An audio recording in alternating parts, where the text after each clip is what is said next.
Hello दोस्तों, कहानी दुनिया चैनल पर आपका स्वागत है। आइए सुनते हैं सुप्रसिद्ध लेखिका शिवानी जी की लिखी कहानी निर्वाण। मैंने कभी स्वप्न में भी नहीं सोचा था कि 4 इंच की हस्व कंचुकी धारिणी आधुनिका मनोरमा चोपड़ा को ऐसी आकस्मिक निर्वाण प्राप्ति हो जाएगी। मनोरमा से मेरा परिचय कई वर्ष पूर्व आकाशवाणी केंद्र में हुआ था, किंतु तब की मन्नू और आज की मन्नू में धरती आकाश का अंतर था। तब वो अपनी मधुर और कुछ कुछ तोतली वाणी में अपनी महिला श्रोताओं को फालसे का शरबत या आम का मुरब्बा बनाने की विधि बताती और कभी सोहर बनने को सरल लोक गीतों के टेप बजा उनका मनोरंजन किया करती थी। किंतु अब उसके श्रोता कम थे, दर्शक अधिक। टेलीविज़न की वो अब एक अत्यंत लोकप्रिय तारिका थी। पता नहीं किस अमर बूटी सतावरी का सेवन कर उसने अपने यौवन को मुट्ठी में बंदी बनाकर रख दिया था। धीरे धीरे उस आकर्षक व्यक्तित्व से मेरा परिचय घनिष्ठ होता हुआ प्रगाढ़ मैत्री में बदल गया था। एक दिन मैंने उससे पूछ ही लिया, मन्नू, इन 15 वर्षों में तू क्या कोई योग साधना करती रही है? एक छटाक मांस भी तो नहीं चढ़ा तेरे शरीर पर। ये सब मेरे गुरुदेव की कृपा है बहन। उसका चेहरा एक अलौकिक दर्प से दीप्त हो उठा था। गुरु? मैंने उसे आश्चर्य से देखा। विधाता प्रदत्त नयन नक्श को भी उसने जैसे बड़े दुस्साहस से किसी अदृश्य स्पर्श से मिटा दिया था। पेंसिल से अंकित 2 धनुषाकार भवें, लिपस्टिक के कलात्मक प्रहार से सपाट अधरों को दिखा गया बंकिम उभार, कपोलों पर ब्लश ऑन की लालिमा और निर्लज्ज धड़ल्लेपन से खुली सोफिया लोरेन की सी नेकलाइन। उसकी संध्याएं रोज ही 5 सितारे के किसी होटल में बीतती थीं। पति की फर्म की ऊंची नौकरी, जिसे आए दिन गगनचारिणी बना देश विदेश के गगनांगनों में उड़ाती फिरती थी। क्या उसका भी कोई गुरु हो सकता था? मनोरमा चोपड़ा कैसी आधुनिका क्यों न हो, उसके एक ही गुण पर मुग्ध हो मैंने कभी निसंशय चित्त से उसकी ओर मैत्री का हाथ बढ़ाया था। वो एक आदर्श पत्नी, पुत्रवधू और जननी थी। उसका सुखी पारिवारिक जीवन किसी भी संपन्न श्रीमंत की पत्नी का हृदय ईर्ष्या से उद्वेलित कर सकता था। पति के ऑफिस जाने से पूर्व और लौटने के पश्चात वो जिस निष्ठा से उसकी सेवा में जुटी रहती, उसे देखना भी स्वयं अपने आप में एक आनंदपूर्ण अनुभूति थी। उसके उस व्यवहार में कभी भी किसी को प्रभावित करने की बनावटी फुर्ती का आडंबर नहीं रहता। वो स्वयं पति के जूतों में पॉलिश करती, उनके कपड़े निकाल पलंग पर धरती, कमीज की बाहों में स्टड जड़ती, फिर उसी फुर्ती से शून्य में फैली उसकी बाहों को दिशा निर्देश देती, कोट लेकर उसके पीछे खड़ी हो जाती। एक दिन ऐसे ही समय में काम से उनके घर में बिना द्वार खटखटाए ही धड़धड़ाती हुई मैं भीतर चली गई और अप्रस्तुत होकर द्वार पर ही ठिठक कर रह गई। मैंने सोचा था वक्त के पाबंद चोपड़ा साहब दफ्तर चले गए होंगे और मन्नू अकेली ही होगी। आइए आइए, संकोच क्यों कर रही हैं? मन्नू मेरी पत्नी ही नहीं, मेरी बैले भी है। मॉम की ट्रेज़र पढ़ी है आपने? मेरी ट्रेज़र है मन्नू। चोपड़ा साहब ने हंसकर कहा तो मन्नू मेरी ओर बढ़ाई। देख रही हो ना, अब बुढ़ापे में बसंत जाग रहा है इनके। 10 साल का बेटा भी अपने हाथ से टाई बांधकर स्कूल चला जाता है, पर बाप की टाई का फंदा अभी भी मुझे ही ठीक करना पड़ता है। ईश्वर ने उसे मुँह मांगे 2 स्वस्थ सुंदर बच्चे दिए थे, जिन्हें वो खिलौना सा सजा धजा स्कूल भेजने पर ही काम पर निकलती थी। सास पहले पहले उससे असंतुष्ट रहती थी। पुत्र ने स्वयं अपनी पसंद से ही उस विजाती लड़की से प्रेम विवाह किया था। वो बंगाली थी और चोपड़ा साहब थे ठेठ पंजाबी। किंतु मक्का की रोटी और सरसों के साग को मन्नू ने स्वाभाविक सरलता से ग्रहण कर लिया था। उसका पंजाबी बोलने का लहजा जितना ही त्रुटिहीन था, उतनी ही त्रुटिहीन उसकी वेशभूषा भी थी। जहाँ तक मुझे याद है, मैंने कभी उसे तांत या डूरे घनेर वाली साड़ियों में नहीं देखा। चटकीले भड़कीले रंगों की सीफॉन, क्रेप, नायलॉन की पारदर्शी साड़ियों के चयन में वो पंजाबी जीवंत रुचि का ही परिचय अधिक देती।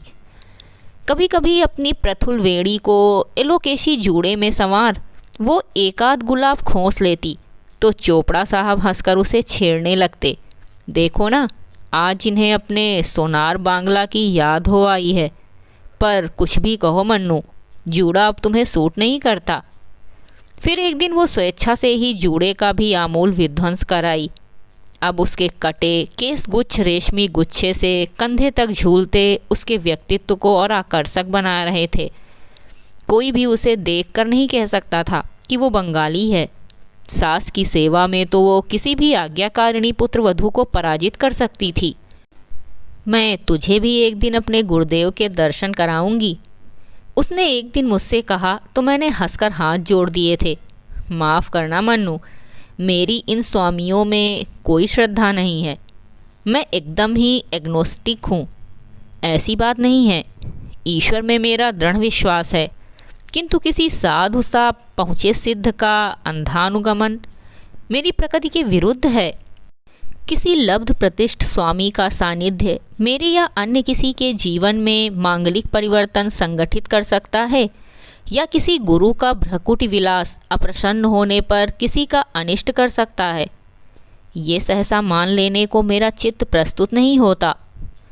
कुमायूं आदिकाल से उन्नति कोटि के ऐसे साधकों की पदधूलि से धन्य रहा है जिन्हें प्राच्य पाश्चात्य सभी देशों ने कभी मान्यता दी थी।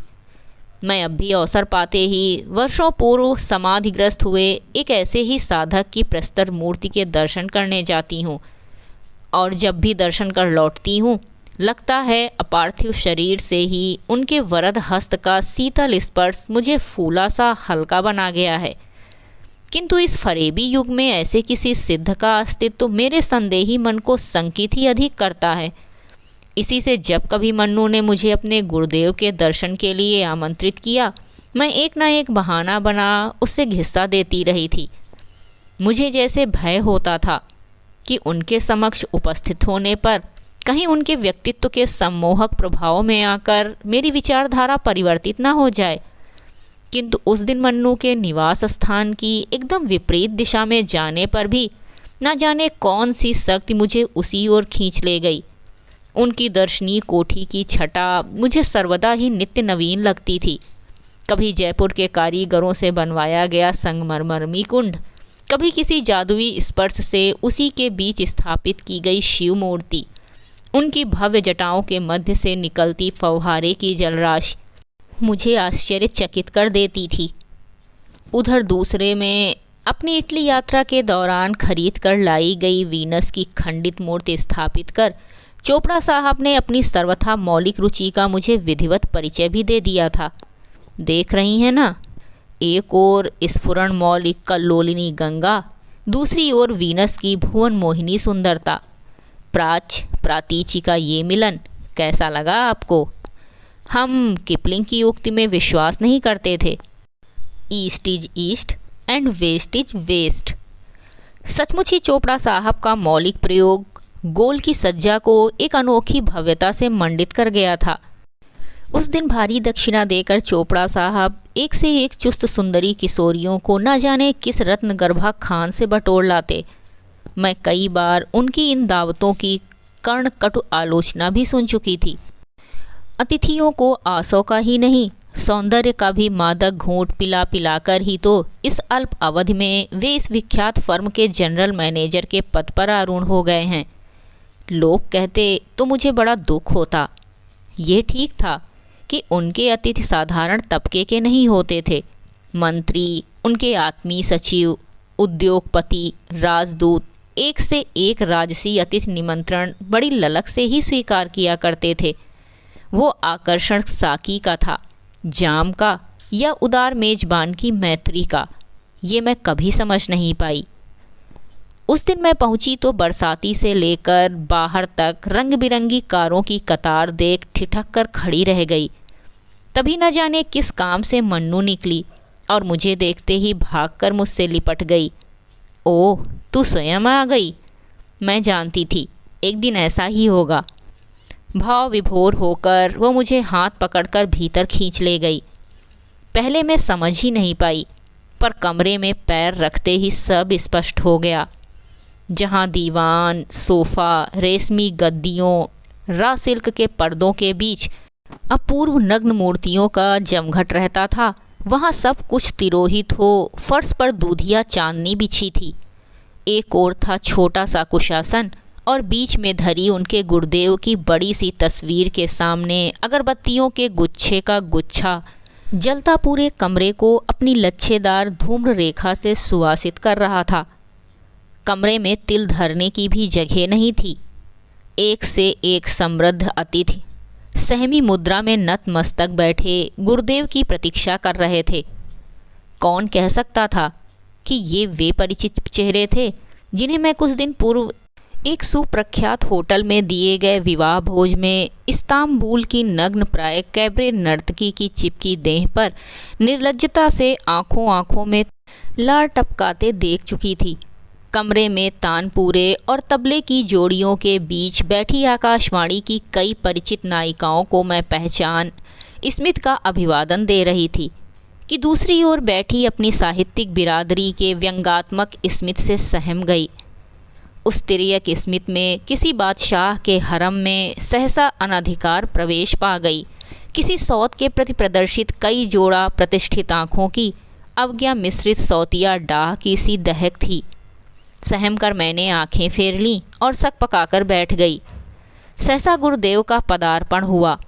स्कंध स्पर्श करते रेशमी घुंघराले बाल, स्थूल काय प्रसन्न वदन, उस दिव्य पुरुष को देखते ही जैसे सबको एक साथ बिजली का सा झटका लगा और सब खड़े हो गए। संकेत से ही उन्होंने सबको बैठने का आदेश दिया। फिर अपनी गूढ़ दृष्टि मेरी ओर निबद्ध कर बोले, अवश्यम भावी, अवश्य होता है लड़की। क्यों? अपने पति के विषय में अब भी सोच रही है क्या? मुझे पसीना आ गया। कैसे जान गया था ये प्रज्ञा चक्षु? मेरे पति को उस दिन हरारत हो आई थी और वैसी ही अवस्था में उन्हें दौरे में बाहर जाना पड़ा था। मैं सचमुच उस क्षण यही सोच रही थी, क्या ये उनका परिचित ज्ञान था या विचार स्थानांतरण? मैंने लज्जा और परिताप से सिर झुका दिया। ये यहाँ नहीं आना चाहती थीं। स्वामी जी का दिव्य स्मित मेरी नंगी पीठ पर फिर तड़ातड़ चाबुक सी मारने लगा, किंतु उसे यहाँ आना पड़ा। सोच रही थी पति को बुखार ही में दौरे में जाना पड़ा है, पता नहीं कैसे हैं। वे फिर हंसे। चिंता मत कर, सब मंगल होगा। मेरे लिए ये सब जलसा सुगम है। उन्होंने अब अपनी दृष्टि को कमरे में बिखरी भीड़ पर घुमा कर कहा, इसे जानने के दो मार्ग समीकरण अर्थात जागतिक शक्तियों के संगठन का स्वरूप ज्ञान और दूसरा तीव्र दृष्टि, जिसे तुम लोग शायद दिव्य दृष्टि कहने पर अधिक स्पष्ट रूप से समझ लोगे। कमरे की भीड़ को आतुरता की लहर चंचल कर गई। आधुनिक जीवन के अनेक संशयों से क्षुब्ध कितने ही व्याकुल चित्त एक साथ अनेक प्रश्न पूछने को लालायित हो और निकट खिसक आए। उधर द्वार के पास ही बैठी 3-4 सुंदरी किशोरियां एक साथ हवा के झोंके की तीव्रता से बाहर निकल गईं। क्या पता स्वामी जी के दिव्य चक्षु पढ़ाई के साथ साथ चल रही उनकी दूसरी आजीविका का उद्गम स्रोत भी सबके सामने खुली पुस्तक सा बाँचकर उन्हें अपदस्त न कर दें। शांत हो, शांत हो। मैं यहाँ योग प्रदर्शन करने नहीं आया हूँ। तुम लोग नवीन सभ्यता की संतान हो, प्रत्येक शंका का समाधान चाहते हो, क्यों, है ना? स्वामी जी की झकझक करती दंत पंक्ति देख मैं अवाक रह गई। चेहरे की सी ही चमक उजले दांतों की भी थी। मैंने इसी से तुम्हारी शंका का एक छोटा सा समाधान प्रस्तुत किया था मन्नू। अब कीर्तन आरंभ करो। और फिर कमरा कीर्तन की मधुर स्वर लहरों से गूंज उठा था। इस घटना के पश्चात मेरे ना चाहने पर भी मेरी विचारधारा में एक आमूल परिवर्तन संगठित हो गया। अपने तर्क वितर्कों से भी मैं अपने अशांत चित्त को शांत नहीं कर पाई थी। गुरुदेव तो उसी रात की फ्लाइट से शिकागो चले गए, किंतु मुझे ऐसा अनुभव होने लगा जैसे मेरी समग्र सत्ता सचेत होकर मुझे अद्भुत पुकार से झकझोर कर कह रही है, आंखें खोल मूर्ख, मैं हूँ, मैं हूँ। ये पुकार शुद्ध बोधात्मक थी। उधर जब कभी मन्नू मिलती, गुरुदेव के अनेक चमत्कारों की कहानियाँ सुना मुझे और भी अशांत कर देती। जानती है क्या कहते हैं गुरुदेव? कहते हैं, मन्नू, साधना तुझे नहीं करनी होगी, तेरे लिए जो करनी है मैं करूँगा। शक्ति, अनुभूति, ये सब बाह्य वस्तुएं हैं। इनमें तेरी आसक्ति रही तो कभी भी तुझे निर्वाण की प्राप्ति नहीं होगी। साधना का तब तक कोई महत्व नहीं होता जब तक गुरु अनुगत ना हो। धीरे धीरे तेरे सब कार्य स्वतः सिद्ध होंगे पगली। ये सुनाते मन्नू का चेहरा शिशु सा सरल बन जाता और मैं ईर्ष्या से उसे देखती रहती। कैसा सहज सरल विश्वास था उसका। ना मेरे विवेकी चित्त जैसी व्यर्थ की दलीलें, ना कोई संशय। कब और कैसे उन्होंने मेडिकल इंस्टीट्यूट से असाध्य करार दिए गए किस कैंसर ग्रस्त रोगी को केवल अपनी धूनी की चुटकी भर भस्म से ठीक कर दिया। कब किस लच्छाधिपति विदेशी चेले के अशांत चित्त की खोई शांति लौटा दी। सुनने में अब मुझे भी आनंद आने लगा, किंतु साथ ही साथ मन्नू के सुखी दाम्पत्य जीवन में क्रमशः गहरी बनी जा रही दरार को भी अब मैं स्पष्ट रूप से देख रही थी। जब कभी उनकी कोठी में गुरु नाम संकीर्तन होता, मैं देखती चोपड़ा साहब घर में उपस्थित रहने पर भी पत्नी की प्रार्थना सभा में अनुपस्थित ही रहते।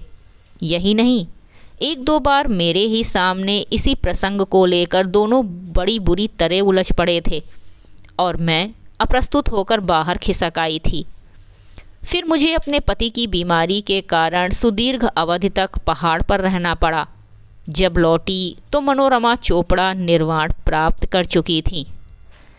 मैंने आते ही फ़ोन किया तो किसी ने नहीं उठाया। दूसरे दिन मैंने फिर फ़ोन किया। प्रातःकाल तो वो केवल अपने परिवार के लिए सुरक्षित रखती थी, निश्चय ही घर पर होगी। बड़ी देर तक फ़ोन की घंटी किर्र किर्र कर बजती रही। अंत में जब निराश होकर मैं रखने ही जा रही थी, तभी उनकी नन्ही बेटी बुलबुल ने फ़ोन उठाया। हेलो। नन्हे स्वर को फ़ोन पर ही दुलार कर मैंने पूछा, मम्मी को फ़ोन देना तो बेटी। मम्मी तो है नहीं। स्वर की अस्वाभाविक उदासी ने मुझे चौंका दिया। कहाँ गईं? उसने इस बार बिना कुछ कहे ही फ़ोन नीचे रख दिया। ऐसा तो वो पहले कभी नहीं करती थी। मन्नू ने नम्रता और शिष्टाचार की घूंटी तो अपने बच्चों की जन्म घुट्टी ही में घोल कर पिलाई थी। उसी दिन फिर मैं स्वयं ही उसकी कोठी पर पहुंच गई थी। स्वार्थ कुछ मेरा भी था। मेरी एक मौसेरी बहन कैंसर के क्रूर पंजे में दबी भयानक यंत्रणा में छटपटा रही थी। क्या पता उसके चमत्कारी गुरु की चुटकी सी भभूत उसे भी नवजीवन प्रदान कर दे। गुरुदेव का पता लेने ही मैं उस दिन वहाँ पहुँची थी। घंटी बजाई तो चोपड़ा साहब ने ही द्वार खोला। मैं उन्हें आश्चर्य से देखती ही रह गई। जिस दर्शनीय व्यक्ति की साज सज्जा देखकर कभी भूख भागती थी, वो मेरे सम्मुख किसी निगर गंड फकीर सा ही खड़ा था। मैला सा सिलवट पड़ा नाइट सूट, ड्रेसिंग गाउन की उधड़ी तुरपन एक ओर लटकी थी। बढ़ी दाढ़ी चेहरे को रुग्ण बना, जैसे उनकी उम्र के 10 साल और बढ़ा गई थी। ये क्या, चोपड़ा साहब बीमार थे क्या? मन्नू कहाँ है? मैंने पूछा। किसी परमहंस की सी हंसी से उनका चेहरा सहसा करुण हो गया। विद्रूप और व्यंग की ऐसी विभत्स झुर्रियाँ मैंने आज तक किसी चेहरे पर फिर नहीं देखी। Mannu, she has gone with the wind. और फिर हाथ का बुझा सिगार हाथ में ही लिए वो अपनी भूल भुलैया सी कोठी के न जाने किस कमरे में जाकर खो गए। भीतर जा माताजी से सब कुछ सुन मैं स्तब्ध होकर घर लौट आई थी। मन्नू ने इधर अपनी सुखी गृहस्थी की लक्ष्मण रेखा स्वेच्छा से ही लांघ कपटी रावण का हाथ पकड़ लिया था। पहले भी कई बार उसकी पति से इन्हीं गुरु को लेकर झड़प हो चुकी थी। आए दिन उनके साथ धार्मिक गोष्ठियों में भाग लेने देश विदेश की खाक छानती मन्नू पति पुत्र पुत्री सबको भुला बैठी थी। खोती नू कुछ खिला दिया सी गुरु दे बच्चे ने। माताजी के आंसू उनके अनुभव की झुर्रियों पर टपकते। एक पल को उन्हें विहल कर गए। फिर उन्होंने मन्नू के दुर्भाग्य का पूरा प्रकरण मुझे सुना दिया। एक दिन पुत्र को तीव्र ज्वर में छोड़कर अपने गुरु के साथ तिरुपति जाने लगी तो उसके पति ने उसे उसके गुरुदेव के सम्मुख ही डपट दिया था। संजय को तेज़ बुखार है, बेबे का भी ब्लड प्रेशर कल से बहुत बढ़ गया है, ऐसे में तुम नहीं जा सकती मन्नू।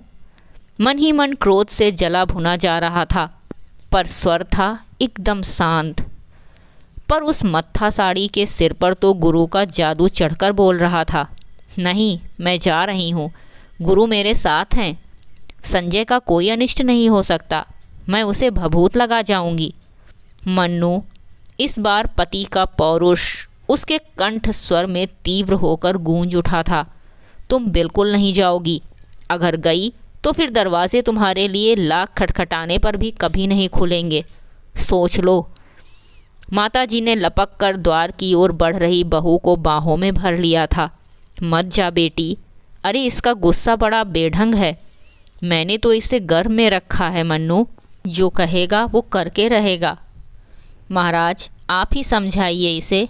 विहल सी होकर बहू को छोड़ माताजी हाथ बांधे अब तक प्रस्तर मूर्ति से खड़े स्वामी जी के सम्मुख दोहरी हो गई थीं। किंतु कैसा आश्चर्य था कि एक सुखी संपन्न परिवार की नींव में जानबूझकर ही डायनामाइट सुलगाता वो संसार त्यागी रहस्यमय स्वामी चुपचाप खड़ा था। मम्मी मम्मी, बुखार में पड़ा संजय तभी कमरे से उसे जोर जोर से पुकारने लगा। कसाई भी होता तो शायद पसीज जाता बेटी। माताजी दुपट्टे से आंखें पोंछती कहती जा रही थीं, पर वो अभागी नहीं पसीजी।